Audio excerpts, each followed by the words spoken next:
ایک بہت بڑے اہل حدیث عالم جن کے وہ لال رومال والے بھائی جو ہیں وہ سعودیہ میں ہیں، ان کا ایک بڑا بھائی جو ہے نا وہ G11 میں اس کی مسجد ہے، میرا آفس اس کے پاس ہی تھا.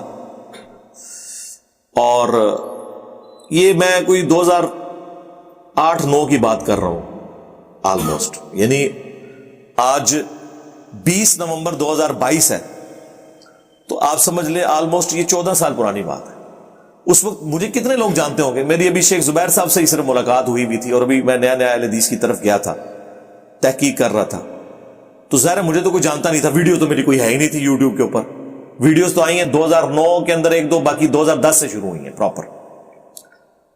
تو میں انہیں ملنے کے لیے گیا، مغرب کی نماز کے بعد میں ان کے قریب ہوا. مجھے پتا چلا کہ یہ چند بڑے علماء میں سے ہیں نا اہل حدیث کے. میں نام نہیں لیتا، پھر وہ پرسنل ہو جائے گا، سب کو پتا ہی ہے، اہل حدیث کو تو پتا چل جائے گا کہ کس کا میں نام لے رہا ہوں. تو وہ گپ شپ شروع ہوئی، تو میں نے ان سے ویسے، جو نیا بندہ تحقیق میں ہوتا ہے اسے ویسے ہی چسکا لینے میں مزہ آتا ہے اس طرح کے. تو میں نے کہا جی اب ظاہر ہے میرا تو ریکارڈ انہوں نے کرنا ہی تھا، ظاہر ہے ایک اٹامک انرجی کا آفیسر ہے، انجینئر ہے، تو وہ کوئی عام بندے سے تو بات نہیں کر رہے. میں اپنے دوستوں کے ساتھ گیا ہوا تھا. تو میں نے کہا جی یہ نمازیں جمع کہتے ہیں یہ تو حرام ہے، یہ تو رافضیوں کا طریقہ ہے. میں نے کہا سر مسلم میں 10 حدیثیں ہیں. اچھا ان کو یہ پتا چل گیا کہ اسے پتا ہے کہ مسلم میں 10 حدیثیں ہیں، تو اب ایک سٹیپ میں نے پیچھے آنا ہے. پھر انہوں نے کہا ہاں وہ مسلم میں ہے، اس میں سفر میں تو آپ کر سکتے ہیں. میں نے عام حالت میں حرام کی بات کی تھی. میں نے کہا ہاں مجھے پتا ہے کہ اہل حدیث سفر میں کرتے ہیں، اور بارش میں بھی، ہاں کہتے ہیں ہم بارش میں بھی کراتے ہیں ہم جمع.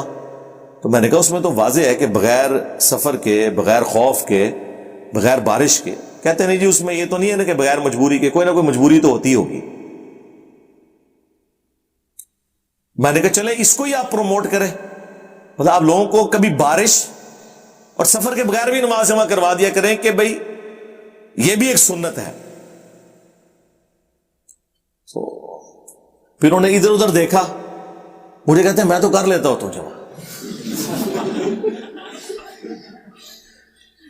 خود سارے یہ فائدے اٹھا رہے ہیں. میں آپ کو بتاؤں، لوگ تو کہتے ہیں نا علم دین حاصل کریں آپ مشکل میں پڑ جائیں گے. میں آپ کو قسم اٹھا کے کہتا ہوں کہ اگر آپ کو علم دین ہے نا، آپ دین کو آسانی سے پریکٹس کر سکتے ہیں. دین بالکل ہلکا ہے. یہ انہوں نے مختلف قسم کے چنگلوں میں آپ کو پھنسایا اس لیے ہوا ہے تاکہ آپ ان سے مسئلے پوچھتے رہیں اور آپ کو یہ مزید الجھا کے نا سائیکو بناتے رہیں. اے نہ کرنا ہے ہو جائے گا، او نہ کرنا ہے ہو جائے گا، نہیں اے کوئی نہیں ثابت، اینج نہیں ہوندا. کہنے لگے یار میں نے کئی بار بیوی کے ساتھ نا بازار جانا ہوتا ہے نا، تو یہ تو کئی بار اتنا لیٹ کرتی ہے مغرب ہو جاتی ہے، تو پھر میں اپنی بیوی کو پیچھے کھڑا کر کے نا جیسے ہی 12:10 پہ زور کا وقت داخل ہوا، ہم زور اثر کٹھی کرتے ہیں، پھر میں کہتا ہوں جائے جدھر مرضی آرام سے شاپنگ کریں، آرام سے مغرب کے وقت ہم واپس آ کے. تو پھر میں نے کہا یار اندازہ کریں یہ لوگ خود فیسلٹیز اویل کر رہے ہیں، لیکن امت، وہ جو ابن عباس میرے امام نے فرمایا تھا نا تاکہ امت کے لیے آسانی ہو جائے اور کوئی تنگی باقی نہ رہے، انہوں نے بالکل الٹ عمل کیا. ہاں تاکہ نہ کوئی آسانی ہو اور تنگی برقرار رہے، اور خود لے رہے ہیں.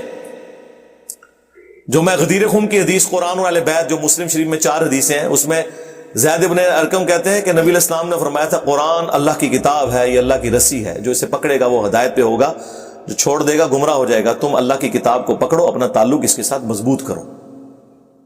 اور پھر زید ابن ارقم کہتے ہیں نبی علیہ السلام ہمیں ترغیب دلاتے رہے اللہ کی کتاب، اللہ کی کتاب، اللہ کی کتاب.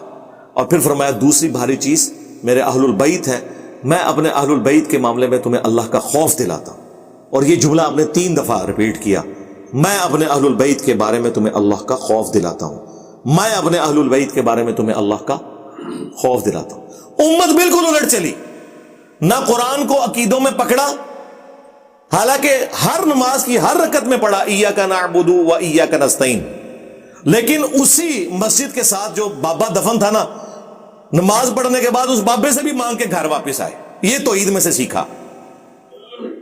نہ قرآن کو پکڑا، نہ اہل البیت کو زندہ چھوڑا، بالکل الٹ چلے.